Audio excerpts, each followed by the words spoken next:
This morning in our regular Tuesday email updates to our member schools, we informed the schools that last night the Board of Directors met via Zoom and has extended the current dead period enacted because of COVID-19 through at least June 15th.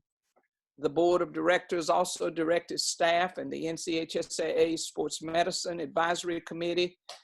or the SMAC as we refer to them, to work with the board in the coming weeks to finalize the plans for phase 2 of the NCHSAA's return to athletic activities.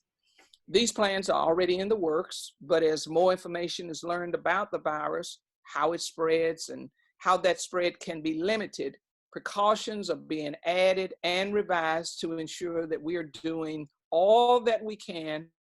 from a health and safety perspective to limit the spread of the virus. These recommendations will fall within guidance provided by the governor and the staff last week, taking into consideration recommendations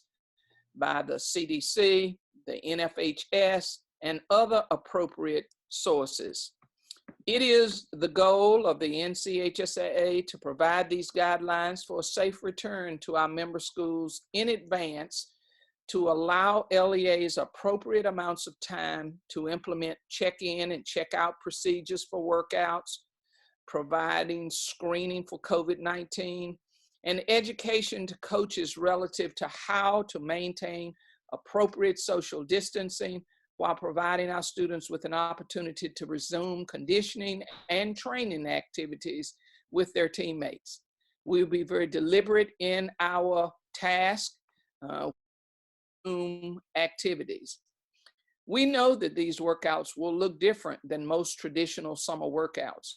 and we want to make sure that our full membership is on the same page about what is allowed and what is not during this initial restarting period. Coaches need time to plan these different workouts, put those plans in writing, organize them to fall within the recommended guidelines set in place by the governor and other entities, and that they would be able to secure the necessary sanitary materials, such as hand sanitizers, wipes, and implement hand washing stations and sanitary hydration practices. As you know, this is unprecedented territory. And while we hope to return to activities in mid-June, we know that conditions change rapidly relative to this virus. It really has a mind of its own. The board members, our staff, and our Sports Medicine Advisory Committee will continue to use the most up-to-date information available to guide decisions about when and how a return to athletic activity could happen,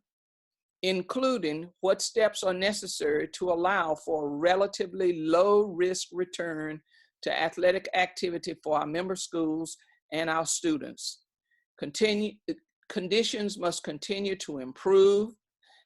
as it relates to COVID-19, and we will be dependent on information from the Department of Health and Human Services, as well as our SMAC, to guide us along those lines. We recognize that it will not be possible to prevent every student athlete from contracting COVID-19. However, there are best practices that can help mitigate the possible spread of the virus through athletic activities. And it is always our goal, and especially in this time, it's our goal to do everything in our power to protect the health and safety of student athletes, our coaches, and the communities that are represented by our schools as we continue our next steps.